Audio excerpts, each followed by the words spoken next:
Hey everyone, Professor Snart just checking in as we get into Unit 4 in our online class. So we finished Unit 3 then, our first real writing assignment, although it's just a paragraph, so it's not a major essay at this point.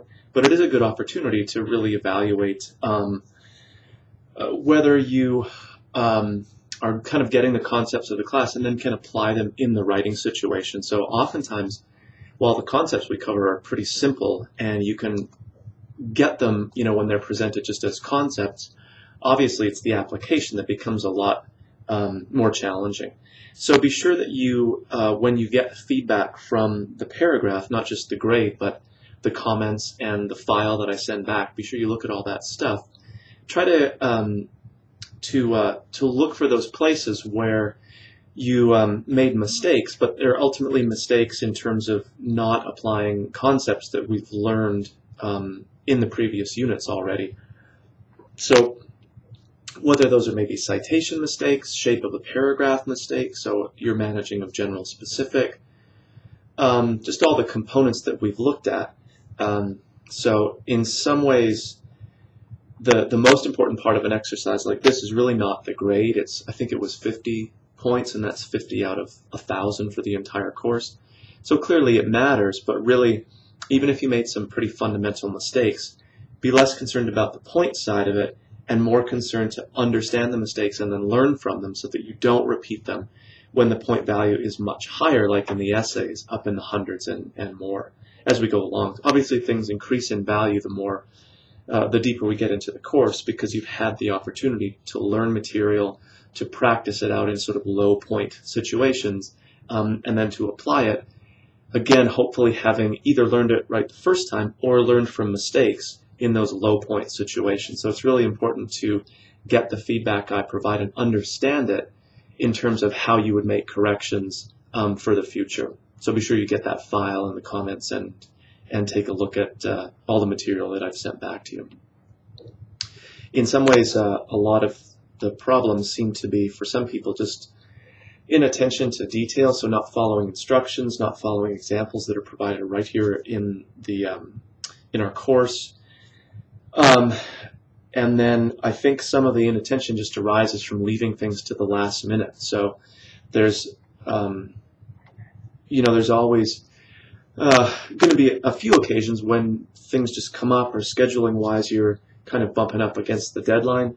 But for something as simple as some of these early units, if you're consistently at the very last minute trying to put these things together, even if you're scraping by right now, that's really going to get you in trouble for the essays, where the investment of time just needs to be greater on everybody's part, or on your part. Not, it's not an issue for everybody going on. There were lots of paragraphs that were submitted, days in advance of the deadline, so that's good to see. Okay. So Unit 4 then provides some of the common errors I was seeing. These may apply to you, they may not, so obviously take a look through these in terms of the paragraph. And then we move on to look at a pretty famous short story, Faulkner's Rose for Emily, and actually what we're focused on here is a sample essay that I provided in PDF form. So again, this is really useful to look at, maybe not for precise formatting like MLA stuff, because that tends to change, or maybe it's not what we're looking for.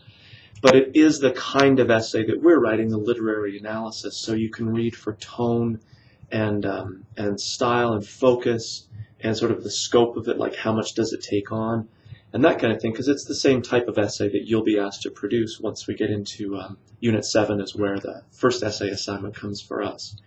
So looking at this example, you can really, again, kind of think about how does this essay, even if you don't think it's perfect, how does it show the application of some of those basic writing ideas that we've been looking at throughout here.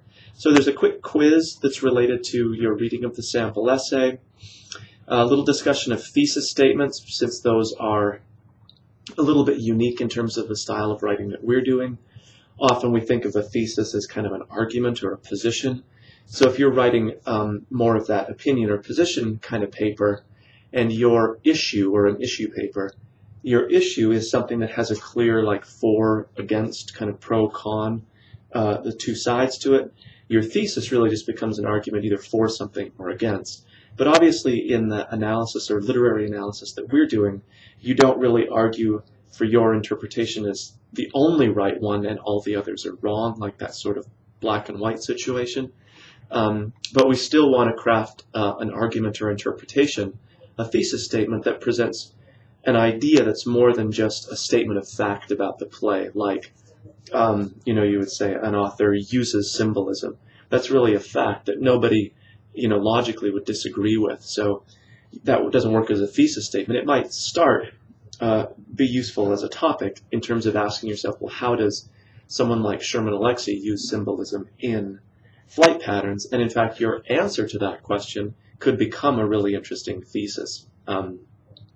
So the thesis statements that we work with are not evaluative or opinion statements about good, bad, right, wrong kinds of things, but neither are they just statements of fact with which no one would have an alternate opinion. So we want to find somewhere kind of in between those things. Again, the sample essay provides you with a good example of like how a literary analysis paper manages the thesis statement. How does it present an argument without being just subjective, I like this, I didn't like this, or just factual. Faulkner wrote A Rose for Emily. No one's going to argue with that. Okay, writing process, good thing to start thinking about here. Everyone has one, even though sometimes we don't think about it. And like I say in the material, the key here is less me teaching you a correct writing process and more just getting you to be aware of what your writing process is, where it's effective, so where you want to keep repeating certain habits, but also where it's not so much effective. And obviously where you'd want to make changes, especially for something like a full essay, where we have the time to work through brainstorming, a draft, research, revision and editing, all of those different steps. And it rarely is one step to the next to the next. It's kind of a recursive thing. You may go back to the research phase or do some early editing, write some more, edit again. So kind of a back and forth situation. Again, there's no correct one that I'll give to you, but it's just important to be aware of writing process and where it's working and where it's not working, so you can make changes. Okay, and then finally we have a couple of readings here, quick quiz, and then a flight patterns discussion board. So just a reminder for the discussion board, obviously your post is really important, so take some time with that. But the response piece is really important as well. So I really want to see responses that aren't just, yeah, I agree, or no, I didn't really think so. We need some elaboration there. So even if you're agreeing and you don't just want to repeat what the person has said, maybe take it a step further.